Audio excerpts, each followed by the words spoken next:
Hello there and welcome back. Just thought I'd do a little video on this Range Rover Sport that I bought a while ago. I haven't really done an update on it and where I am with it. I've been busy, not with this. This is the first time I've managed to find any time to have a look at it. So what I'm doing with it today is sorting out the handbrake module. Common problem on these, making a squealing noise when you pull the handbrake up, or the lever, or the electronic lever basically. So I haven't recorded what I've done because I thought it was going to be a total nightmare and I wouldn't have time to do the whole thing on video. So I'm just going to show you what I've done and tell you what I've done, because I've watched a lot of videos on these and you don't have to take it off basically, which makes it a hell of a lot easier if you haven't got to take out the emergency cable or the handbrake cables or the bolts that hold on the handbrake cables. You can do it in situ. So that's what I did, so let me show you. Right, so we're underneath the Range Rover now, and this is the parking brake module behind this bracket. Now, these are notorious for being a pain. For getting these bolts off here, those two fresh looking bolts there, and those two fresh looking bolts there. Now, they go through onto two little captive nuts. They're in there. So what I did is soaked it in WD-40 below and above. They're supposed to be 10 mils, I believe. Anyway, I had to hammer on a short little 8mm, so not an 8mm, 9mm socket, because there was nothing left of the bolts. It all crusted, it all rusted away. So basically you can get hammer it on, and they did move. So slowly, just undone them, slipped off, hammered it back on, undone. Then it tightened up. So worst mistake people make is they keep going. When it starts to jam up, all the rust is starting to go up in the threads. It all starts to bind up, and then they snap off, and that's not what you want to do. So you basically just patience. You need patience. It took me, I don't know, 40 minutes or something just to take these 4 bolts out. So undo it until it jams up, and then do it back up again. Bit more WD, undo it, do it up, bit more WD, and they did come out.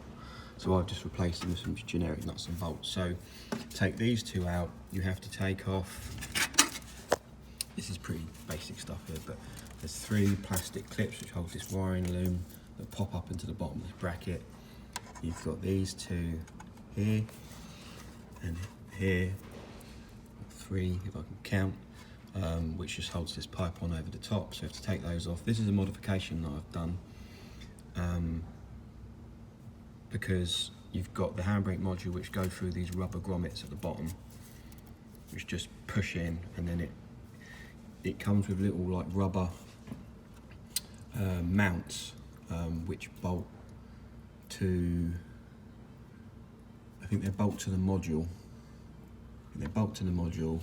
And then they bolt through these holes, but they just snapped off. The rubber just fell apart. So what I've done is, when I put it all back together, I've drilled a hole through the rubber mount, and I've just put a zip tie through the metal bracket, through the rubber mount, and through the plastic casing of the handbrake module, and then just zip tied it there. So basically, what you do is you get this loose, undo those bolts, undo that, and you pull this bracket out, take the bracket out of the way, and then you can see the handbrake module behind it. Now the plate, the cover plate for the handbrake module is on the other side. So what you have to do is you have to loosen at each end, which I'm not going to be able to show you now, I doubt. At each end of the handbrake cable there is a knurled nut, plastic knurled nut, which you can't see, but it's there on each end, and you basically just unscrew that. Sometimes you have to get a pair of pliers in there and just undo it until you completely take the handbrake cables.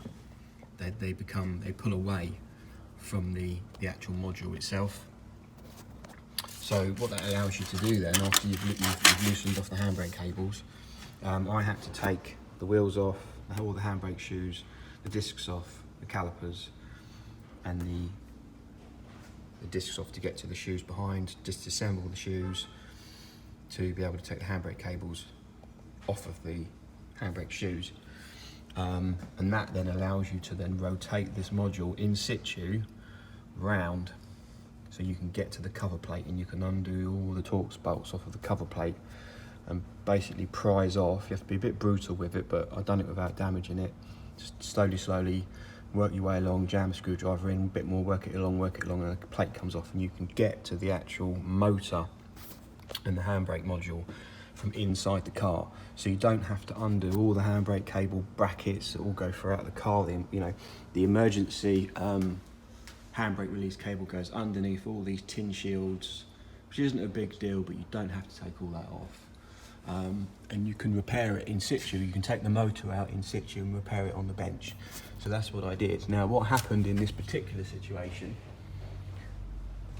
is the handbrake shoes just completely deteriorated. They just fell apart, the springs rusted, all the lining material fell off of the handbrake shoes. And what happened is the adjustment mechanism inside the handbrake module just completely jammed up. It got to maximum adjustment and it jammed up, which is why it was making a horrible, horrific noise. Now, I had to get a couple of pair of pliers to just untweak the adjustment mechanism to be able to wind the adjustment mechanism out completely. So people say the cog strip, you damage the cogs and stuff, but mine were okay. I bought a kit off of eBay. I can't remember how much it was, 15 quid, something like that. And you get, these are the old ones, and you get a set of these cogs. Now, I've watched a few videos on YouTube, and people show taking these apart and replacing the gears, but they don't show whether the gears are stripped. So, do you actually need to replace them? But there is actually a clutch on here, in here. So you have to take this piece off, but on here there's a spring and a circlip, so this pushes these two cogs, that spins freely, and when it hits the teeth underneath, because there's teeth underneath there and teeth underneath there, when it hits there, the whole thing turns, and the motor connects directly to this, and then this connects to then this, and then this connects to this, or the other way around, which then gears a gearbox basically, which allows, a relatively small motor to provide decent torque to, a very, relatively powerful, needs to be powerful handbrake. So what this allows it to do is, if the mechanism ever gets jammed up, what it allows this to do is it allows this to spin without the bottom piece spinning. You see that? And the spring is pushing down on this, but if you get enough pressure on it, this will slip. So if this is all jammed up and this isn't moving, and this isn't moving, this will move with the motor, but all the rest of the gears won't. So they don't tend to strip. And this, I don't know how long it's been doing it for, how long people, but there's no damage to those at all. So that's what I found. So I replaced them anyway, because I might as well have done.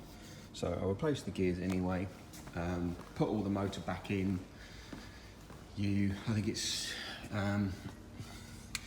the right hand side here just clips in. There's a little plastic collar that you pick, and you pull the collar off, and the handbrake cable just clips out of the actual mechanism inside. And this side, on the other side, the handbrake cable screws into the actual adjuster mechanism. So you have to rotate the whole gearbox mechanism round and round and round and round and round and undo it until you can actually take it away. Now, when you put it back together, you only have to turn that in 3 times into the actual adjustment. But mine had wound all the way in and jammed solid. Now, there is an unjam procedure that you can do with the diagnostics, which I tried, which I suppose, is to try and solve this problem, but it was so jammed up it didn't work. So yeah, that's basically it. 2 new bolts in there, a couple of zip ties, all clipped it all back together again. Put some new shoes on, and adjusted it all up as you're supposed to do with instructions. Again, loads of videos on that out there. And yeah, it works perfectly now. So it's the next step ready for the MOT. So there you go, very quick video on what's what on that. I wish I'd videoed it and showed you exactly what I did, but I just didn't think I'd have the time. I will do another video on this to show you where I am with it, what I've got to and what I'm doing and whatnot. So I will do that very shortly. Okay, thanks for watching. Cheers, bye.